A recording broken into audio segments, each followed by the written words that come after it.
It's 6:15. Well, Pope Francis has been formally installed as the head of the Catholic Church.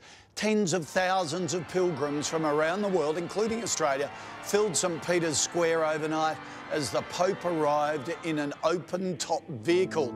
Francis then received the symbols of papal power before delivering his inauguration mass. 7 News correspondent Angela Cox joins us from Vatican City. She was there. Ange, the Pope stopped a couple of times as he was driven through the crowd. Yeah, good morning, Koshi. Fewer people than what we'd expected. There was talk about 1 million people being down here. The Vatican says it was probably closer to 150,000, but they were certainly excited and very enthusiastic. A lot of them had come here very early to get a good spot, and they weren't disappointed. He spent about 15 minutes driving around St Peter's Square in this open-top four-wheel drive, and babies and toddlers were being passed up over the fences, and he'd kiss and bless them. And then there was a really nice moment where he actually stopped the car and got out and walked over to a severely disabled man, kissed him on the forehead. Apparently his security guys, he's giving them a bit of a headache because since he's been Pope, he's become known for these impromptu meet and greets. He did it the other day. He went to a church, wasn't supposed to see anyone, got out and talked to everyone waiting for him. But that's what the crowds are really loving about him, and he's really proving himself to be a Pope of the people.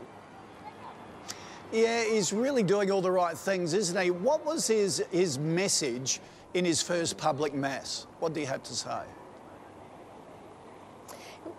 Well, he spoke a lot about the need to protect the environment, actually, which was a bit of a surprising theme, but he also really concentrated on the theme, which he's spoken about quite a bit, about protecting and looking after the most disadvantaged people in the community, looking after the poor. And this is, again, something that he really seems to try to be leading by example, being relatable to the poor and the disadvantaged. Even if you look at the clothes he was wearing today, he was wearing a simple white robe. He shunned all the sort of elaborate trimmings needed. He wore a plain iron cross around his neck, which he wore when he was a cardinal. And even the ring that he was given, it was a second-hand number. And he apparently specifically asked that it not be solid gold, which is typical of the Pope's ring, but actually be a silver ring that's just plated in gold. So he's really putting his money where his mouth is.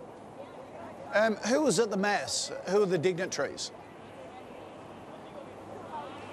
Yeah, there were about 31 heads of state, and as for Australia, we sent former Governor-General William Dean, and that actually raised a few eyebrows, a lot of criticism. Why didn't we send over a current serving representative? We spoke with Sir William Dean, and he said he doesn't really know why he got the call up, but he was happy about it, and he said he would have got into a bit of trouble with his wife at home if he'd said no. She was very excited to meet the Pope, and it certainly seems like Pope Francis wasn't offended. He apparently said that he's very keen to come out and visit Australia. Koshi?